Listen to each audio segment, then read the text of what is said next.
Y estamos estudiando un tema específico que tiene ya muchos domingos desarrollándose, que es el tema del reino de Dios.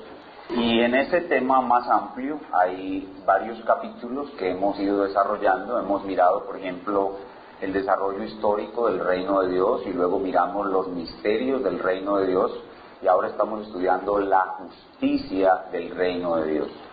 Y dijimos que la justicia del reino de Dios está presentada de una manera muy completa en el Sermón del Monte. En esta iglesia ya estudiamos el Sermón del Monte, no vamos a volver a estudiar el Sermón del Monte, sino que hemos tomado lo que consideramos las acciones básicas.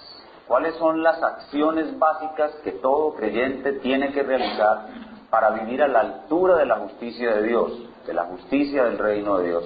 Y hasta ahora hemos visto 4 acciones básicas, de las cuales la primera de ellas es la mortificación de nuestros pecados. Si tu ojo te es ocasión de caer, sácalo. La segunda de esas acciones es no amar al mundo. No amar al mundo, no améis el mundo ni las cosas que están en el mundo. La tercera de esas acciones es humillar nuestro orgullo. Dios exalta al humilde, al altivo lo mira de lejos. Y la cuarta de esas acciones que vimos en el sermón antes pasado fue reaccionar con fe. Como decía nuestro director de culto en esta tarde, necesitamos aprender a reaccionar con fe. Muchas veces no reaccionamos con fe y no glorificamos a Dios con nuestras reacciones. Y esa es la cuarta acción que, digamos, representa la justicia del reino de Dios que Él demanda para todos nosotros. Pero hermanos y amigos, aún nos falta la joya de la corona en la justicia del reino de Dios. Aún nos falta la más importante de todas las acciones. Estas acciones que acabo de mencionar son básicas, pero la que corona todas, la que hace que el reino de Dios sea el reino de Dios, la que hace que el reino de Dios sea un deleite para todos nosotros y una fuente de atracción para el mundo, aún no la hemos estudiado, y es demostrar amor. Ustedes se dieron cuenta que la palabra que le dio unidad temática al culto fue la palabra amor. Comenzamos leyendo en Primera de Juan que Dios es amor. Todos los himnos hablaban del amor de Dios, del amor de Cristo. La lectura central del culto fue 1 Corintios 13, del 1 al 13, las demostraciones, las cualidades de ese amor, y lo mismo el canto posterior a las peticiones y acciones de gracias. Y es que lo que vamos a ver hoy es el amor y cómo Dios nos manda que debemos amar, y su reino se caracteriza por ser un reino de amor. El reino de Dios es amor por una razón muy sencilla, porque Dios es amor. El reino de Dios es amor es porque Cristo es la encarnación del Dios de amor, y Él nos mostró el amor que realmente Dios quiere que conozcamos. Y cada uno de nosotros que somos cristianos somos transformados todos los días a la imagen de ese amor. Y por tanto, el mandato final del reino, el mandato final de la justicia del reino tiene que ser el amor. Vayamos al Evangelio de Juan en su capítulo 13 y vamos a estudiar este último deber, esta última acción, esta última obligación que como hijos del reino de Dios debemos realizar. Juan capítulo 13, y vamos a leer el mandamiento del amor, la corona, la joya de la corona del reino, que es el amor, a través de este mandamiento que el Señor nos da en su palabra. Juan capítulo 13, 34 y 35, voy a invitarlos a que lean conmigo. Juan capítulo 13, 34 al 35. Un mandamiento nuevo os doy, que os améis unos a otros, como yo os he amado, que también os améis unos a otros. En esto conocerán todos que sois mis discípulos, si tuviereis amor los unos con los otros. Hoy estudiaremos entonces este pasaje, y como el centro del pasaje es el mandamiento del amor, podemos decir que como tema el pasaje tiene el mandamiento del amor, y dentro del pasaje nos están enseñando, Dios nos está enseñando 3 cosas. Es decir, la estructura de este pasaje para ser expuesto tiene 3 partes. En primer lugar, la novedad del mandamiento. La novedad del mandamiento. El verso 34 habla de un mandamiento nuevo. Entonces debemos explicar en qué consiste la novedad del mandamiento. En segundo lugar, la ejecución del mandamiento. La ejecución del mandamiento. Se nos manda que ejecutemos este mandamiento, que lo obedezcamos. Debemos ver cómo es que lo vamos a ejecutar. Y en tercer lugar, veremos los beneficios que vienen como consecuencia de obedecer el mandamiento. Los beneficios de la obediencia al mandamiento, que son beneficios todos para el reino de Dios. Entonces veremos tres cosas: la novedad del mandamiento, la ejecución del mandamiento y los beneficios que trae la obediencia al mandamiento. Veamos en primer lugar la novedad del mandamiento. Cuando el Señor Jesucristo habla en el verso 34, en su primera sentencia, un mandamiento nuevo os doy, tenemos que darnos cuenta que hay otro mandamiento que es anterior a este, y que este mandamiento lo está reemplazando y está haciendo un mandamiento nuevo. Está dejando algo viejo atrás y se nos está dando algo nuevo. Y el mandamiento viejo lo encontramos en Levítico capítulo 19, versículo 18. Vayan conmigo allá, por favor. Levítico capítulo 19, 18, y vamos a ver el mandamiento antiguo. El mandamiento nuevo viene a reemplazar al mandamiento antiguo. En eso consiste la novedad del mandamiento.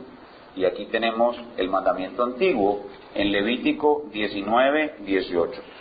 Dice la palabra del Señor: no te vengarás ni guardarás rencor a los hijos de tu pueblo, sino amarás a tu prójimo como a ti mismo, yo Jehová. Amarás a tu prójimo como a ti mismo, yo Jehová. Ese es el mandamiento antiguo. Como ustedes pueden ver, en ambos pasajes se nos ordena amar a los miembros del pueblo de Dios. En Levítico 19, 18 se nos manda a amar a los miembros del antiguo pueblo de Dios, del antiguo reino de Dios, que son los israelitas. Se mandaba al israelita a amar al israelita como a sí mismo. En el nuevo mandamiento se nos manda también a amar a los miembros del reino de Dios, a los miembros del pueblo de Dios, pero hay una gran diferencia entre los dos. En el antiguo pacto se nos manda a amar al consiervo como a nosotros mismos, como nos amamos a nosotros mismos. Amarás a tu prójimo como a ti mismo. Y esta orden de amarlo como a nosotros mismos no significa que hay un mandamiento que nos diga que debemos amarnos a nosotros mismos, como enseñan los psicólogos de la alta autoestima. No, es que nosotros ya nos amamos a nosotros mismos demasiado. Cuando nosotros caímos en pecado, quedamos totalmente en la bancarrota del amor. Adán y Eva tenían un amor como el que Dios tiene, y cuando caímos en pecado, Adán y Eva perdieron el amor de Dios y quedaron en sus corazones con un amor que está centrado en sí mismo, que es lo que llamamos el egoísmo. Entonces aquí no se nos está ordenando amarnos a nosotros mismos, sino se nos está diciendo que ya nos amamos a nosotros mismos y que esa es la medida de amor que le deberíamos dar al consiervo del antiguo pacto. Es decir, esa era la medida de amor que debían tener los israelitas. Pero cuando vamos al nuevo pacto, Cristo nos dice, regresemos a Juan capítulo 13, en el versículo 34, Cristo nos dice otra cosa, y por eso el mandamiento es nuevo. Un mandamiento nuevo os doy, que os améis unos a otros, hasta ahí es igual al antiguo, pero la última cláusula dice, como yo os he amado. Miren que, amados como os amáis a vosotros mismos, es reemplazado por esta otra cláusula, como yo os he amado. Entonces ahí está la novedad del mandamiento, que en el antiguo pacto se ordenaba amar al israelita como a sí mismo, y en el nuevo pacto se ordena amar al consiervo, amar al hermano en el reino, como Cristo nos amó a nosotros. ¿Y cómo amó Cristo a los suyos? Cristo amó a los suyos más que a sí mismo. Más que a sí mismo. Entonces la diferencia, la novedad consiste en que en el antiguo pacto se nos ordena amarnos como a nosotros mismos, en el nuevo pacto se nos ordena amarnos o amar a los hermanos más que a nosotros mismos, como Cristo nos amó. ¿Cómo nos amó Cristo? Él nos amó más que a sí mismo. Porque nos amó más que a sí mismo fue que se despojó a sí mismo, tomando forma de siervo, hecho semejante a los hombres, y estando en la condición de hombre, se humilló a sí mismo, haciéndose obediente hasta la muerte y muerte de cruz. Filipenses 2, del 5 al 8. Entonces, ¿Cuál es la novedad del mandamiento? La novedad del mandamiento consiste en que el mandamiento exige un amor superior. El mandamiento exige un amor superior, un amor que es superior al antiguo pacto. El amor que se nos exige es amar a nuestro hermano cristiano más que a ti mismo. En síntesis, podríamos decir, el mandamiento, parafraseándolo, es lo siguiente: amarás a tu hermano más que a ti mismo. Cristo lo dijo así: amarás a tu hermano como yo los amé a ustedes. Pero parafraseándolo, entendiéndolo, es: amarás a tu hermano más que a ti mismo. Nosotros sabemos que el hombre sin Cristo no puede amar a otra persona ni siquiera como se ama a sí mismo, y mucho menos puede amarlo como Cristo amó, es decir, más que a sí mismo. Este amor es solamente de cristianos. Este amor es el amor de Cristo, proviene de Él y Él lo da a los suyos, y solo los suyos pueden amar como Él amó. Por eso el reino de Dios es el lugar donde está ese amor superior. El reino de Dios debe ser reconocido porque en el reino, en el lugar donde están los hijos del reino, ahí debe haber ese amor superior. Cuando la tierra entera sea el reino de Cristo, el patrón dominante de conducta de todos sus habitantes será este amor superior perfectamente desarrollado en todo. Pero Cristo ordena que desde aquí, desde ya, se manifieste entre nosotros ese amor que es la característica distintiva de su reino. Es un amor superior, un amor que ama al otro más que a sí mismo. En esto consiste la novedad del mandamiento. Ahora pasamos en segundo lugar a la ejecución del mandamiento. Y volvemos a Juan capítulo 13, y en el versículo 34 vemos cómo se ha de ejecutar el mandamiento. Dice: un mandamiento nuevo os doy, que os améis unos a otros como yo os he amado. Esa expresión, como yo os he amado, también nos habla no solamente de la novedad del mandamiento, que es un mandamiento de un amor superior, sino de la forma como se ejecuta el mandamiento. El mandamiento se ejecuta por imitación. El mandamiento se ejecuta por imitación. Para poder cumplir este mandamiento, nosotros debemos ver a un modelo e imitar ese modelo. Y el modelo es Cristo. El amor superior se manifiesta o se logra, se ejecuta por imitación. Nuestra vida entera debe ser una completa y permanente imitación de Cristo.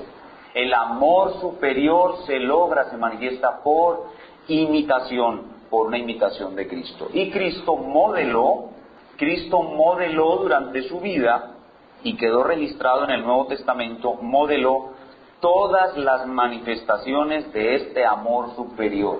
Él las modeló y están allí para nosotros en todo el Nuevo Testamento. Pero en este contexto hay dos cosas en particular que Cristo ejecutó y las cuales debemos imitar como las manifestaciones más altas de este amor superior. En este contexto hay dos acciones específicas de este amor que debemos entender e imitar. Y déjenme decirles un poquito más sobre el contexto. ¿Cuál es el contexto de este mandamiento? Este contexto es el discurso del aposento alto. El discurso del aposento alto que comienza en Juan capítulo 13 y termina en Juan capítulo 17. Las últimas palabras de Cristo a sus discípulos.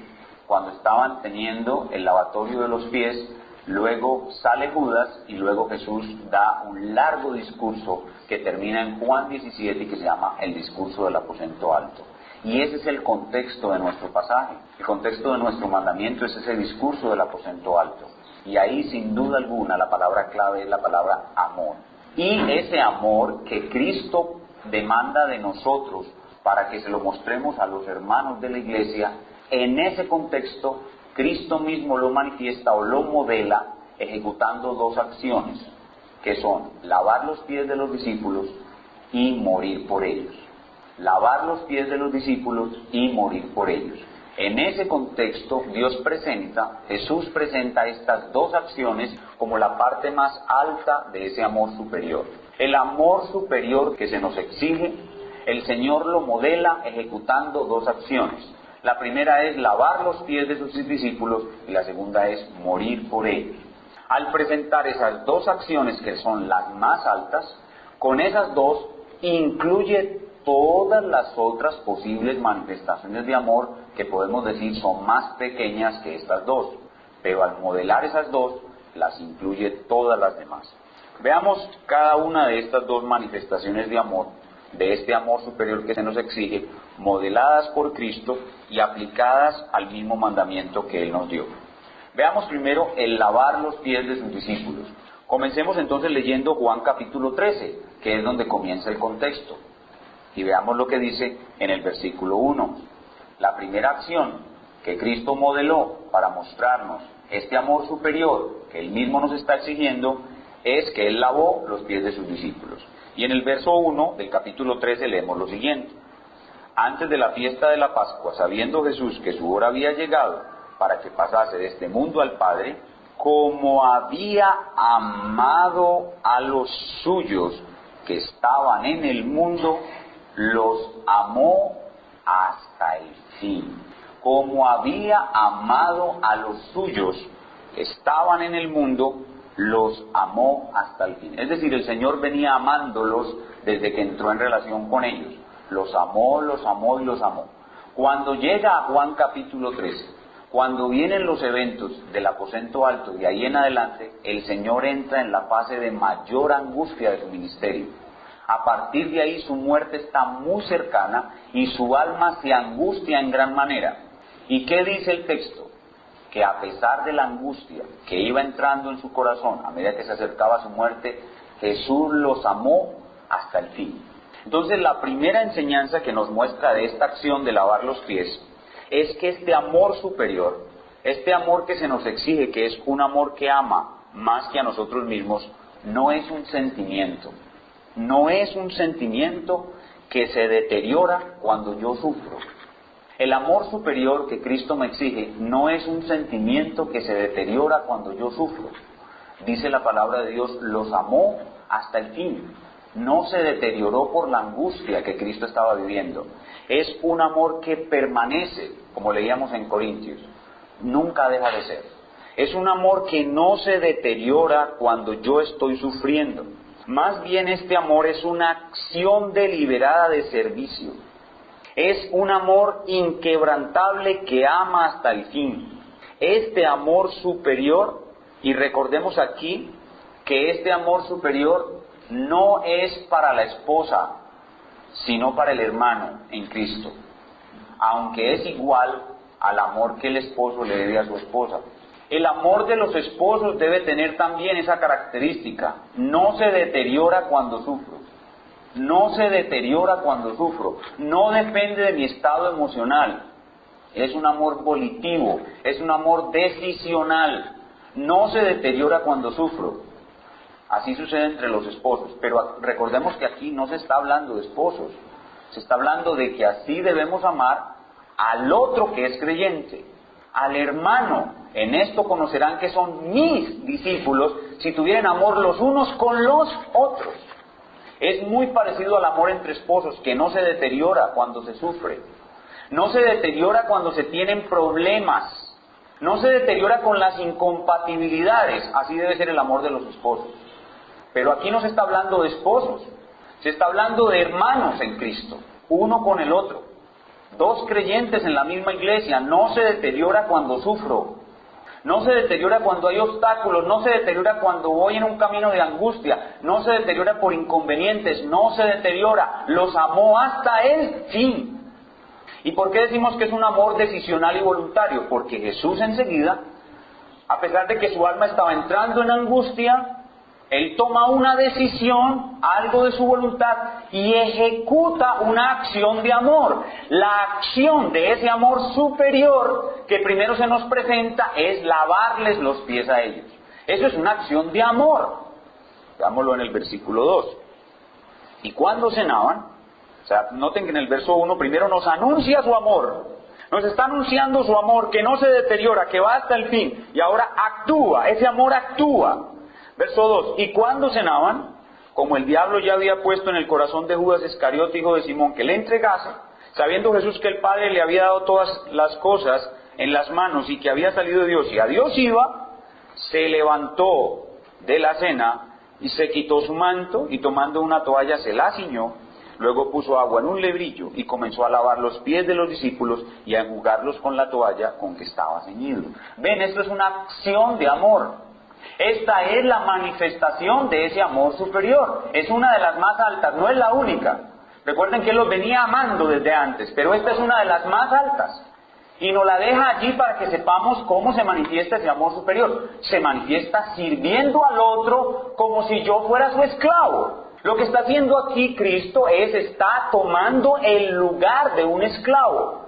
En las casas antiguas había esclavos que cuando se iba a entrar a un dormitorio o a una habitación o a una sala de recepción, el esclavo hacía lo que el Señor Jesús hizo. Entonces Él tomó la posición del esclavo y les sirvió a ellos como si fuera su esclavo. Y enseguida les trae la enseñanza acerca del amor superior que luego va a convertir en un mandamiento. Juan 13:12. Veamos el verso 12. Primero ejecuta su acción. Recordemos que algunos de los discípulos se oponen. Pedro se opone. Él le explica a Pedro que tiene que ser lavado. Y ahora trae su enseñanza. Verso 12. Así que después que les hubo lavado los pies, tomó su manto, volvió a la mesa y les dijo: ¿sabéis lo que os he hecho? Vosotros me llamáis Maestro y Señor, y decís bien porque yo lo soy. Pues si yo, el Señor y el Maestro, he lavado vuestros pies, vosotros también debéis lavaros los pies los unos a los otros. Porque ejemplo os he dado, para que como yo os he hecho, vosotros también hagáis. De cierto, cierto os digo, el siervo no es mayor que su Señor, ni el enviado es mayor que el que le envió. Ahora les presenta un argumento de mayor a menor. Les dice: yo soy el mayor entre ustedes, yo soy el amo. Yo soy el amo de esta casa. Yo soy el Señor y el Maestro, y yo soy el amo. Yo poseo este amor superior. Y miren a dónde me coloca este amor superior a mí. Me coloca a vuestros pies para servirles, siendo yo el amo. Maestro significa amo. Señor significa amo. Siendo yo el amo, el amor superior que yo poseo me coloca a vuestros pies para serviros como si fuera vuestro esclavo.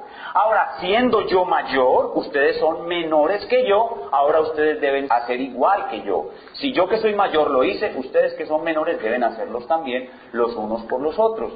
Y esta acción, que es una acción de amor superior, se convierte luego en parte del mandamiento. Lo que ellos tienen que hacer para amarse los unos a los otros, con ese amor superior que les exige en el mandamiento nuevo, es, en primer lugar, y entre otras cosas, lavarse en los pies los unos a los otros, así como Él lo hizo. Y esto es una demostración efectiva de que ese amor superior existe en nosotros y que está aquí entre nosotros, y que este es el reino de Dios, que es un reino de amor donde hay este amor superior. Y lo debemos llevar a la práctica, y ese amor superior se debe ver en la forma como nos servimos los unos a los otros. Como si fuésemos nosotros esclavos de nuestros hermanos. Como si fuésemos nosotros esclavos de nuestros hermanos. Por ejemplo, que termina el culto y hay una hermana que no tiene transporte, lo más lógico es que, como somos esclavos y servimos a los demás hermanos, alguno que tenga transporte pues tome la iniciativa de decirle a la hermana: hermana, la llevo. Eso es como lo mínimo que podría hacer. Si yo fuera el esclavo de esa hermana, pues yo sería su chofer y tendría que llevarla a donde ella quiere ir, sin preguntar. Pero como soy su consiervo y este amor superior está en mí, yo debo hacer algo que muestre que soy su siervo, que soy su servidor. Y ese es el amor superior. Ese es el amor superior que Él espera de nosotros. Y muchas aplicaciones prácticas de este lavatorio de los pies van a resultar en la vida diaria, en la convivencia con los hermanos. Y de esa manera vamos a ejercitar ese amor superior entre nosotros. Entonces, la primera acción que vemos claramente de ese amor superior es lavarnos los pies los unos a los otros. Pero el Señor avanza su mandamiento y lo lleva a un nivel mucho más alto, y es que para demostrar ese amor superior, nosotros debemos estar dispuestos a morir los unos por los otros, aunque nunca tengamos que hacer eso. Veamos Juan capítulo 15, versículos del 12 al 14. Juan capítulo 15, versículos del 12 al 14. En Juan capítulo 15, verso del 12 al 14, recuerden que estamos en el mismo contexto. Juan desde el 13 al 17 es una sola cosa. Juan 15 del 12 al 14. Miren lo que dice entonces ahora, mencionando la segunda acción superior que identifica a ese amor superior. 15:12. Este es mi mandamiento, que os améis unos a otros como yo os he amado. Noten que no ha cambiado de tema. Y ahora noten la acción que ahora describe ese amor superior. Nadie tiene mayor amor que este, que uno ponga su vida por sus amigos. Vosotros sois mis amigos si hacéis lo que yo os mando. Entonces, la segunda manifestación evidente de este amor superior es dar la vida por los demás hermanos. Difícilmente en esta vida viviremos una situación en la que literalmente tengamos la oportunidad de nosotros morir para que otros vivan. Quizás en algún momento un hermano necesite un trasplante de riñón y tú le puedas donar un riñón. ¿Serías capaz de donarle un riñón a un hermano de la iglesia que necesita un riñón? Y tú eres compatible, o sea, las pruebas inmunológicas muestran que son compatibles los dos sistemas inmunes y que tu riñón serviría para que tu hermano viviera. ¿Serías capaz de donar un riñón? O sea, difícilmente vamos a encontrar una situación en la que tengamos que dar la vida por otro, pero vamos a encontrar situaciones menores a eso, en las cuales debemos demostrar que estaríamos dispuestos a dar la vida por otros. Y eso es lo que el Señor está pidiéndonos aquí. Dice que la mayor manifestación del amor es que pongamos la vida los unos por los otros. Y examinémonos en este momento del sermón. ¿Qué tanto estamos dispuestos a hacer por los hermanos en Cristo? ¿Estás dispuesto a dar tu vida por tu hermano en Cristo? ¿O estás dispuesto a dar menos de tu vida? Debes estar dispuesto a dar tu vida, y muy seguro que Cristo no te va a pedir que la des. Te va a pedir cosas menores. Te va a pedir un riñón de pronto. Te va a pedir algo de tu médula ósea. O te va a pedir otra cosa. A lo mejor te va a pedir simplemente tiempo. Que sacrifiques tu tiempo por el hermano que te necesita. A lo mejor te va a pedir dinero. Que sacrifiques algo de tu presupuesto por el hermano que necesita. Te va a pedir sueño, es decir, que dejes un poquito de dormir, que te restes un poquito de tu sueño para que hagas algo por el hermano que lo necesita. O a lo mejor te va a pedir comodidad, que te quites de tu comodidad para que le des al hermano que lo necesita. No sé si me explico, o sea, el Señor pide que estemos dispuestos a dar la vida, pero no nos la va a pedir probablemente. Nos va a pedir cosas menores que eso. Nos va a pedir un riñón o sangre, o nos va a pedir tiempo, o nos va a pedir dinero, o nos va a pedir sueño, o nos va a pedir comodidad, cosas que vayamos a dar a nuestro hermano en Cristo. Y esas cosas, cuando las damos con ese amor superior, entonces estamos obedeciendo el mandamiento. Entonces, ¿cuáles son las dos actividades básicas, las dos actividades supremas que muestran este amor superior? Primero, lavar los pies unos a otros, que es un símbolo de servirnos unos a otros con amor. Y segundo, estar dispuestos a dar la vida por el otro, que es negarnos a nosotros mismos en sacrificios, perdiendo nosotros cosas de esta vida, incluso la vida misma, para entregar a los hermanos que lo necesitan. Entonces, en este punto de nuestro mensaje podemos definir ese amor superior, podemos definir el amor superior como el procurar activamente y conscientemente servir a un cristiano conforme a la ley, a una costa de sacrificio personal. Voy a repetir la definición para los que están tomando notas. El amor superior que se nos pide en Juan 13, del 34 al 35, puede ser definido con base en estos dos ejemplos como el procurar activamente y conscientemente servir a un hermano cristiano. Procurar activamente y conscientemente servir a un hermano cristiano conforme a la ley, porque no podemos hacer nada que sea en contra de la ley. Conforme a la ley, a una costa del sacrificio personal. Eso es el amor superior del mandamiento nuevo. es consciente y voluntariamente, no importando los sentimientos. Hemos dicho que esto no es un asunto de sentimientos.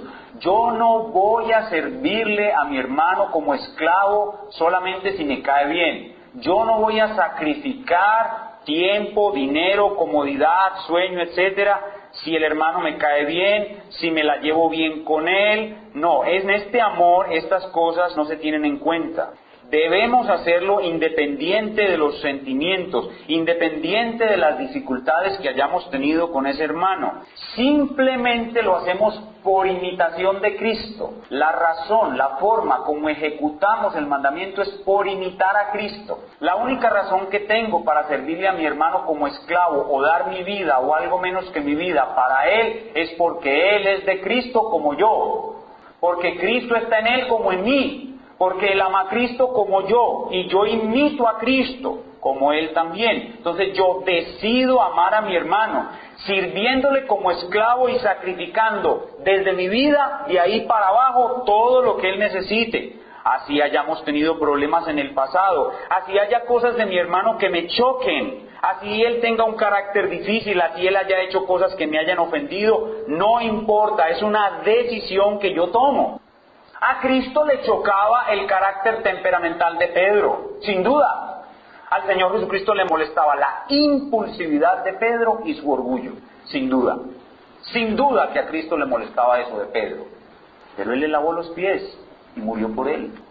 Y a Cristo le molestaba la irascibilidad y la falta de misericordia de los hijos del trueno. Juan y Santiago eran carentes de misericordia. Pasan por una aldea, no reciben al Señor, ¿y qué dicen estos dos hermanos? Déjanos orar para que caiga fuego del cielo y los consuma. Y Cristo les dice, ustedes no saben de qué espíritu son. Ese no es el amor del reino. A Cristo le chocaba eso de Juan y de Jacobo. Sin embargo, les lavó los pies y murió por ellos. Pues no consiste en cómo me la he llevado con el hermano, no consiste en si hemos tenido problemas en el pasado, no consiste en si tenemos empatía o no. Simplemente Cristo me ordena, es un mandamiento que Él me da y yo lo debo imitar, y la ejecución del mandamiento la hago por imitación. Pero ahora surge una pregunta en todo buen oyente, en toda persona que está oyendo este mensaje con atención, sin duda debe surgir esta pregunta. Pero hermano, Sergio, pastor, ¿de verdad usted cree que yo puedo amar a una persona con ese amor superior? ¿De verdad usted cree que yo puedo servirle a una persona con la que he tenido problemas? ¿De verdad usted cree que yo puedo sacrificarme por una persona que me fastidia, que me molesta, que tiene detalles maluquísimos que me han ofendido incluso en el pasado? ¿De verdad usted cree que yo puedo hacer eso? La respuesta absoluta y contundente es sí, creo que lo puedes hacer. Creo que lo puedes hacer, es más, lo debes hacer, porque es un mandamiento de Cristo. Y no solamente porque es un mandamiento, sino porque Él te da el poder para hacerlo. Él no solamente te da el mandamiento, sino el poder para hacerlo. Vean conmigo, ahí mismo en Juan capítulo 14. Juan capítulo 14, y vean conmigo el versículo 12. Recuerden que Juan, del 13 al 17, es una sola cosa. Es una unidad de pensamiento, es el discurso de despedida del Señor. Luego todo lo que hay en esta porción está relacionado. Y observen lo que dice Juan 14:2. De cierto os digo, el que en mí cree, las obras que yo hago, él las hará también, y aún mayores hará, porque yo voy al Padre. Vamos a volver a leer este texto, y Dios permita que lo entendamos bien. De cierto os digo, el que en mí cree, las obras que yo hago, él las hará también, y aún mayores hará, porque yo voy al Padre. Hermanos, en el contexto en que está este pasaje, las obras que yo hago, ¿qué creen ustedes que son? ¿Será que se refiere a los extraordinarios milagros que el Señor Jesucristo hizo? No, se refiere a las obras que Él está señalando aquí. Lavar los pies de sus discípulos y morir por ellos. El que cree en Cristo, las obras que Cristo hace, Él las hará, y aún mayores. Y aún mayores, o sea, irá mucho más allá de lavar los pies. Irá, si es necesario, hasta morir por un hermano. Mayores. El cristianismo continuista, es decir, nuestros hermanos amados pentecostales, dicen que este pasaje está escrito para enseñarnos que hoy en día hay hombres que hacen milagros. Porque ahí dice que el que cree en Cristo, las obras que Cristo hará, las hará y aún mayores. Y ellos dicen, claro, eso se refiere a milagros. Pero, ¿usted ha visto alguna vez a alguien caminando sobre el agua? ¿Usted ha visto a alguien que resucite los muertos como Cristo los resucitó? ¿O que sane como Cristo sanó? ¿O que multiplique panes y peces como Cristo lo hizo? ¿Se ha visto a alguien en toda la historia de la iglesia hacer obras mayores que los milagros de Cristo? No. El contexto no está hablando de milagros por ninguna parte. Lea todo Juan, desde el 13 al 17, y va a ver que no aparece ni un solo milagro. El contexto se refiere a esta capacidad de amar con un amor superior. Las obras que yo hago son lavar los pies de mis discípulos. Las obras que yo hago son morir por ellos. El que cree en mí, las obras que yo hago, él las hará y aún mayores. Hermanos, ustedes deben decir amén. Por lo menos, aunque si yo lo pido, ¿cuántos dicen amén? Claro que sí. Ahora, si alguno no está convencido por Juan 14:12, déjenme mostrarle un texto más claro. Primera de Pedro capítulo 1, versículo 22. Primera de Pedro 1:22. ¿Qué estamos mostrando? Estamos mostrando que aquellas personas que se sienten incapacitadas, aquellos cristianos que se sienten incapacitados para lavar los pies y para hacer sacrificios por el hermano cristiano, mostrando un amor superior, no tienen por qué sentirse incapacitadas, porque Cristo ya nos ha dado todo para que podamos obedecer este amor superior. Primera de Pedro 1:22. Observen lo que el gran apóstol Pedro, uno de los que recibió este amor y que dio este amor, nos dice ahora. Dice en versículo 22 de Primera de Pedro: habiendo purificado vuestras almas por la obediencia a la verdad, mediante el Espíritu, para el amor fraternal no fingido, amaos unos a otros entrañablemente, de corazón puro. Observen bien el pasaje. Dice Pedro que hemos sido purificados. Pero nos preguntamos, ¿purificados de qué? Dice, habiendo sido purificados en vuestras almas. ¿De qué fuimos purificados? Fuimos purificados de todo el amor egoísta, aunque todavía hay residuos, pero fuimos librados del amor egoísta. Eso significa que el amor superior, el que Cristo nos demanda, ya ha sido implantado mediante el Espíritu. Pero no dice solamente que fuimos purificados de qué, sino para qué. ¿Para qué fuimos purificados? Observen la cláusula después de la coma, después de la palabra espíritu. Después de la coma dice, ¿para qué fuimos purificados? Para el amor fraternal. Y ahí la palabra fraternal es el amor entre hermanos. Fraterno es entre hermanos. Filadelfia, amor entre hermanos. Amor fraternal. Es para el amor que debemos tener los unos por los otros dentro del reino de Dios. Dice que es un amor entrañable. Un amor entrañable, un amor que va más allá de los sentimientos, un amor que es decisional, es volitivo, es incondicional, que no se altera, no cesa cuando estoy sufriendo, ni es alterado por circunstancias difíciles que haya tenido con la persona amada.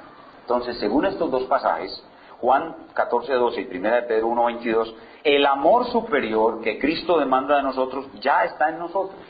Ya está en nosotros. En otro texto dice, en Romanos 5:5 dice, el amor de Dios ha sido derramado en vuestros corazones. Ya está en nosotros. Entonces, pastor, ¿por qué es que yo no soy capaz de amar así? ¿Por qué es que yo no soy capaz de servirle a la persona que me ha ofendido? ¿Por qué es que yo no soy capaz de amar a la persona con la que he tenido distanciamientos, problemas? Porque nuestra obligación es poner en práctica este amor que ya está en nosotros. Nosotros debemos ponerlo en práctica consciente y voluntariamente, dándole órdenes a nuestra alma de que haga lo que tiene que hacer. Recuerden, la ejecución del mandamiento, que es lo que estamos viendo aún, se hace por imitación. Entonces al alma se le debe decir, no, alma, espérate a que dejes de sentir esta molestia, espérate a que dejes de sentir esta incomodidad y luego haces lo que tienes que hacer. No, al alma se le debe decir, imita a Cristo, imítalo. Es decir, que la obediencia al mandamiento se ejecuta por imitación, no por los sentimientos. Es por imitación. Imita a Cristo. Y muchas personas dicen, no, pastor, es que yo no puedo hacer eso porque me siento muy hipócrita. Yo no hago esto si no me nace. Yo no puedo amar a otra persona así. No puedo servirle, no puedo sacrificarme por él si no me nace. Me sentiría yo como un hipócrita. Es el diablo y el egoísmo remanente el que te hace sentir como un hipócrita para que no obedezcas la orden de amar con un amor superior como el que Cristo te manda. La orden que viene del cielo es imita a Cristo, no es piensa si eres hipócrita o no. Imita a Cristo. No hay ninguna hipocresía en imitar a Cristo. Lo hacemos por fe y la fe excluye la hipocresía. Lo hacemos por obediencia y la obediencia excluye la hipocresía. Lo que hay en mi corazón es una lucha entre mis sentimientos y mi voluntad. Mi voluntad quiere imitar a Cristo, mis sentimientos se niegan. Más bien debo reconocer esa lucha que decir que soy un hipócrita al hacer una cosa como esa. Debo imitar a Cristo y eso es lo que me va a hacer fluir en ese amor. Y es lo que va a traer realmente la gloria de Cristo. Entonces, aquellas personas que ponen en acción ese amor voluntariamente son las que más van a crecer en él. Son las que más van a tener desarrollado ese amor de este lado del cielo. Cuando estemos en el otro lado del cielo, todos vamos a tener este amor de una forma perfecta. Pero aquí habrá unas personas que tienen más desarrollado este amor que otros. Y los que más lo tienen desarrollado aquí van a recibir más recompensas allá. Porque cuando el Señor ponga a la derecha a sus corderos y a la izquierda a los cabritos, les va a decir a los de la derecha: entren benditos de mi Padre, porque tuve hambre y me diste de comer. Tuve sed, me diste de beber. Es decir, que cuando nosotros le hacemos este servicio en amor superior a un hermano en Cristo, a Cristo mismo se lo hacemos. Y eso nos ocasionará grandes recompensas en su fe. ¿Qué es lo que hemos visto entonces hasta este momento? Hemos estado viendo el mandamiento principal del reino, que es mostrar un amor superior. Ya vimos que el mandamiento es nuevo, y vimos la novedad del mandamiento, en qué consiste, y vimos la forma como se ejecuta el mandamiento, que es por imitación, y es un amor que no tiene en cuenta los sentimientos. Y finalmente, nuestro tercer punto se trata de los beneficios. Los beneficios que trae la obediencia al mandamiento. Regresamos a Juan capítulo 13 y veamos allí la palabra clave que nos introduce en el tema de los beneficios. En el pasaje se ve claramente que hay unos beneficios. Versículo 35, Juan 13, 35 dice: en esto conocerán todos que sois mis discípulos, si tuvieres amor, y obviamente estamos hablando del amor superior, los unos con los otros. Entonces la palabra clave es la palabra todos, todos. Cuando este amor superior se evidencia, todos reciben beneficios. ¿Y quiénes son todos? Bueno, en primer lugar, todos son los ajenos al reino, los que están fuera del reino. En segundo lugar, todos incluye a la persona que recibe el acto de amor. Y en tercer lugar, todos incluye al que ejecuta el acto de amor. Es decir, que este amor superior trae grandiosos, maravillosos y sobreabundantes beneficios. Beneficios para los que están fuera del reino, beneficios para el que recibe el acto de amor y beneficios para el que lo ejecuta. ¿Cuáles son los beneficios que reciben los que están afuera del reino? Escuchen bien, las personas que están fuera del reino de Dios no pueden ver el reino de Dios. Pero cuando ven a dos hermanos cristianos que se aman con este amor, ellos reciben un impacto positivo que los coloca a la puerta del reino de Dios con gran disposición para entrar. Repito, los impíos no pueden ver el reino de Dios, pero cuando ven a dos cristianos amarse con este amor superior, reciben un impacto tan positivo que los coloca a la puerta del reino de Dios con alta disposición para entrar. Pero también lo contrario es verdad. Cuando las personas inconversas ven a dos miembros del reino de Dios no amarse, no tratarse con este amor superior, sino que cuando los impíos ven que las personas creyentes se tratan con un estándar inferior al amor que se les exige, las personas que están fuera del reino reciben un impacto negativo que los alejará sustancialmente de la puerta del reino de Dios. Y esos dos hermanos serán responsables en parte de la condenación de esa persona. Entonces el impacto puede ser muy positivo al ver a los dos hermanos amándose con el amor superior, o puede ser muy negativo. Y en ese sentido son los beneficios para el que está fuera del reino de Dios. Pero adentro del reino de Dios también hay otros que reciben beneficios. Cuando en la iglesia de Jesucristo se ve a dos hermanos amarse con este amor superior, todos somos estimulados al amor y a las buenas obras. Cuando hay una situación en la iglesia donde uno puede ver que dos hermanos se aman con este amor superior, todos somos bendecidos, todos somos estimulados, todos somos llevados a imitar a esos hermanos. No hay un sermón más elocuente que las manifestaciones evidentes del amor superior entre la iglesia. Y todo lo contrario también es real. Cuando dentro de la iglesia hay dos hermanos que no se aman con amor superior, toda la iglesia sufre, toda la iglesia se angustia. Hermanos, cuando en la iglesia hay dos hermanos que no se aman con el amor superior, es como si hubiera explotado una bomba en la ciudad de Dios. Hay desolación, angustia, zozobra, tristeza. Ver a dos hermanos pelear para la iglesia es un dolor muy grande. Es como cuando una mamá tiene dos hijos que no se hablan. ¿Cómo se siente una mamá que tiene dos hijos y los dos hijos no se hablan?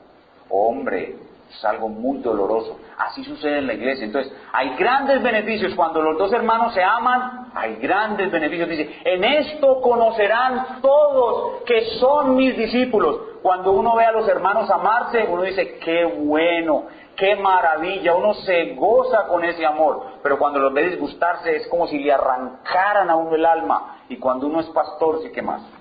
Es como si mejor dicho, es como si explotara una bomba en el reino de Dios. Algo muy doloroso ver a dos hermanos que se tratan por debajo de la medida de lo que Dios espera de ellos. Entonces, los beneficios son muy grandes, pero también los prejuicios son muy grandes, si no se observa esta medida de amor. Pero también hay grandes beneficios para el que recibe la acción amorosa. Cuando una persona tiene una gran necesidad en la iglesia y un hermano es movido por este amor a cubrir esta necesidad, ya como dije ahorita, puede ser un riñón, puede ser sangre, puede ser dinero, puede ser tiempo, puede ser consolación, puede ser comodidad. El hermano que recibe se siente grandemente bendecido.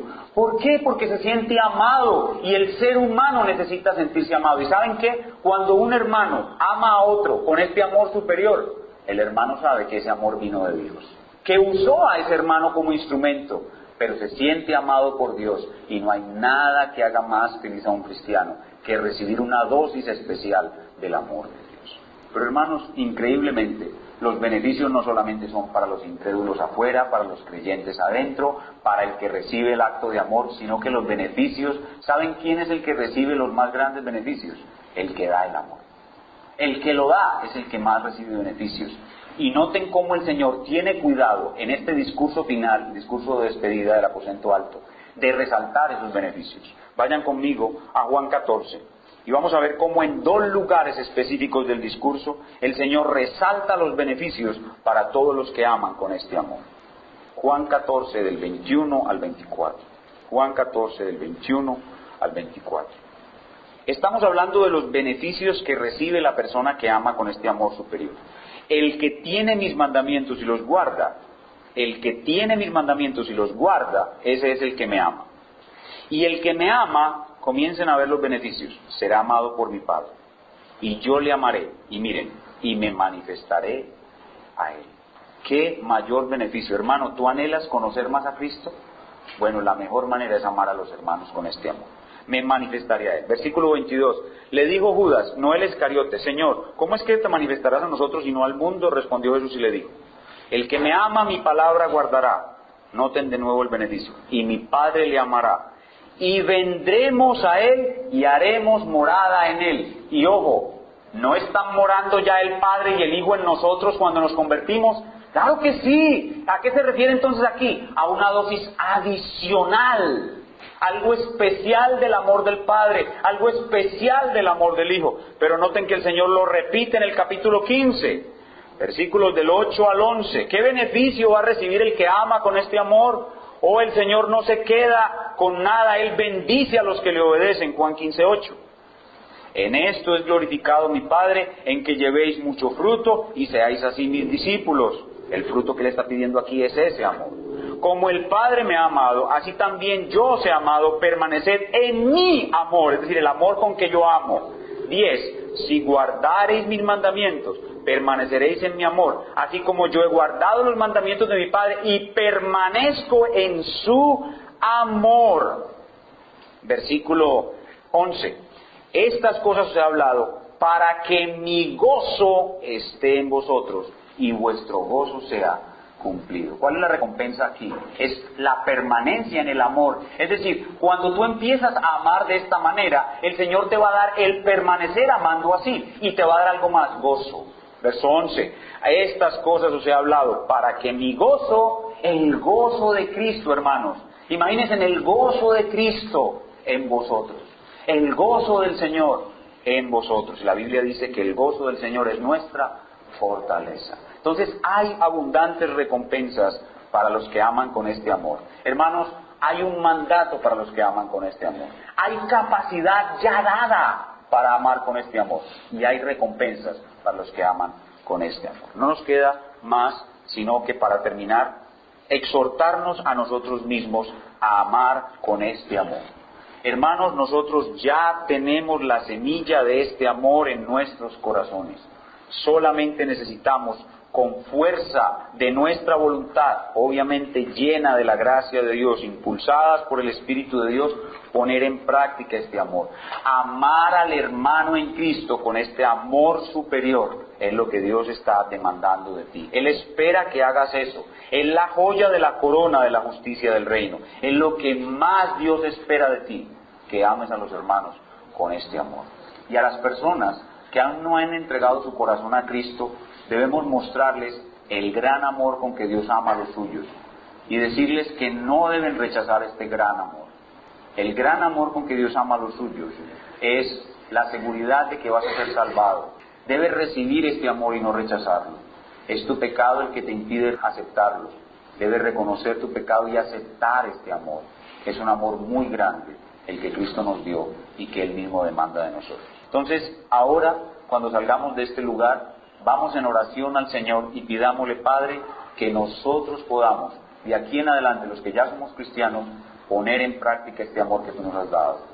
Meditar en esto profundamente. Y a los que no son creyentes, que el amor soberano, maravilloso de nuestro Dios les invada, les haga ver sus pecados y vengan arrepentidos a recibir este amor y amar con este amor. Vamos a inclinar nuestro rostro y a orar. Padre, hemos visto hoy la joya de la corona de la justicia del reino. El reino de Dios es un reino de amor. Y tú nos mandas no solamente a mortificar nuestros pecados, a no amar al mundo, a humillar nuestro orgullo y a reaccionar con fe, sino a amar a los hermanos con este amor superior. Realmente, si no estamos amando a los hermanos con este amor superior, no estamos siendo la sal de la tierra y la luz del mundo, como tú esperas de nosotros. Realmente estamos quedándonos por debajo de lo que tú esperas de nosotros. Este culto lo comenzamos reconociendo que no teníamos suficiente amor y lo terminamos reconociendo lo mismo, que no tenemos este amor lo suficientemente desarrollado en nosotros. Tenemos que reconocer que ya lo tenemos los que somos cristianos, pero que no lo tenemos lo suficientemente desarrollado. Y en parte es porque no lo hemos entendido aún. No hemos entendido aún la difícil doctrina del amor de Dios. No hemos entendido aún la difícil doctrina del amor entre creyentes. Y todavía estamos viviendo nuestras vidas con los impulsos de nuestro corazón. Todavía estamos queriendo amar a la usanza egoísta con el egoísmo remanente que hay en nuestro corazón. Todavía no hemos entendido que el amor que Dios ha derramado en nuestros corazones es diferente y debemos renovar nuestro entendimiento con respecto a este amor. Señor, te pedimos que nos des un entendimiento correcto, una ortodoxia correcta con respecto al amor. La doctrina bíblica del amor es una de las más difíciles de la Biblia. Muchos dicen que lo más difícil de la Biblia es la Trinidad, otros dicen que las dos naturalezas en la sola persona de Cristo son los más grandes misterios y lo más difícil, pero realmente el amor es tan difícil como eso. Y nosotros, Señor, reconocemos aquí delante de ti que no hemos entendido bien tu amor, ni la demanda de amor que tú nos exiges. Y por eso estamos cojeando nuestra vida cristiana. Y por eso estamos dejando que cuando estamos en aflicción, nuestro amor merme. Y cuando estamos en aflicción, nuestro amor merma no solamente por el hermano, sino que también nuestro amor merma hacia Dios. Cuando estamos en aflicción, nuestro amor merma hacia Dios. Y eso es no entender el amor. y uno no puede vivir lo que no ha entendido. Por eso, Señor, te pido que lo primero sea la ortodoxia, que tú nos traigas un entendimiento correcto del amor cristiano, y luego de la ortodoxia viene la ortopraxis, es decir, la obediencia. En este pasaje hemos visto cómo se ejecuta este mandamiento por imitación, no por sentimientos, por imitación. Y hemos visto cuáles son las acciones principales que lo definen: lavar los pies y morir por el otro. Y hemos visto los grandes beneficios que trae. Y aún así no podemos llevarlo a la praxis, pero con tu ayuda lo haremos, Señor. Ayúdanos, Padre Santo. Y luego de la praxis viene la ortopatía, es decir, los sentimientos. Este amor que no depende de los sentimientos, cuando sea ejecutado, producirá maravillosos sentimientos, entre ellos el gozo del Señor. El gozo del Señor estará en todos aquellos que aman con este amor. Señor, nosotros somos una iglesia local muy pequeña y te hemos fallado en muchas cosas. Nosotros no hemos sido la iglesia amorosa que debemos ser en el concierto de la ciudad de Quibdó donde estamos. No te hemos glorificado con nuestro amor. Algunas personas que no son creyentes han venido a esta iglesia y han visto a hermanos disgustados, y han visto a hermanos tratarse por debajo de la medida del amor que tú esperas de nosotros. Yo como pastor tengo que pedirte perdón por eso. Te pido perdón por eso, Señor. Y te pido que a partir de hoy tú nos enseñes más sobre ese amor y que podamos obedecerlo y podamos glorificar tu nombre. Que esta iglesia brille por el amor. Que esta iglesia brille por el amor, Señor. Hay iglesias en el Nuevo Testamento, como la iglesia de Tesalónica, en la cual Pablo los elogia por el amor que se tienen, y la iglesia de Filadelfia en Asia Menor. También Filadelfia significa amor a los hermanos, amor entre hermanos. Señor, nosotros no hemos sido esa iglesia. En esta iglesia somos la mayoría fríos e indiferentes con el hermano. No estamos dedicados a lavarle los pies al otro, ni estamos dispuestos al sacrificio por el otro. Muchos de nosotros en este año no hemos hecho ni un solo gesto de amor superior para con ningún miembro de esta iglesia, ninguno. Bienaventurados los que sí han hecho gestos de amor para con el otro hermano, pero la mayoría están viviendo su propia vida, están metidos en su casa, están metidos en su trabajo, están esperando que sus cosas les vayan bien, y de paso por allí se enteran de los problemas del hermano, pero nada más. No hay ese interés genuino por el otro, no hay ese deseo de servirle. A esta iglesia están viniendo personas nuevas, hay una niña nueva que está viniendo a esta iglesia, ya lleva más de 3 meses viniendo, y hay hermanos que no se han acercado siquiera a preguntarle cómo se llama. Y esa niña ya profesa la fe, solo estamos esperando que sea confirmada. Pero algunos hermanos de esta iglesia ni siquiera se han acercado a preguntarle cómo se llama, no saben dónde viven, no saben cómo vive, no oran por ella, no se han preguntado si pueden hacer algo por ella, no conocen su necesidad, absolutamente nada. Es como si en sus casas naciera un bebé y ellos se demoraran 3 meses para preguntar cómo se llama y cargarlo por primera vez. Así somos algunos en esta iglesia, y yo tengo que pedir perdón por eso, Señor. Yo tengo que pedirte perdón por eso y pedirte que nos traigas en arrepentimiento y que nos des más gracia para amar a los que son de Cristo. Y este amor fraternal obviamente produce también el amor universal, que es el amor hacia todos, pero el preeminente es el amor fraternal, el amor entre hermanos. Señor, gracias por perdonarnos. Acudimos a la cruz de Cristo seguros de tu perdón, y ahora pedimos que se nos conceda este amor superior y que podamos de aquí en adelante amarte y amarnos más los unos a los otros. Te lo rogamos, Padre, no nos dejes morir así, no nos dejes extinguirnos así. Es posible que no seamos una iglesia numéricamente muy grande, pero queremos cumplir nuestra carrera siendo una iglesia que vive la justicia del reino, que vive la justicia del amor. Así pues que terminamos humillados delante de ti, suplicando la gracia para amar con este amor superior y que tú aumentes el amor entre nosotros. También te rogamos por las personas que están aquí que no conocen a Cristo, que tú obres en sus corazones a pesar de nuestros defectos como iglesia y les salves. Dale la gracia de conocerte y amarte por el Espíritu Santo.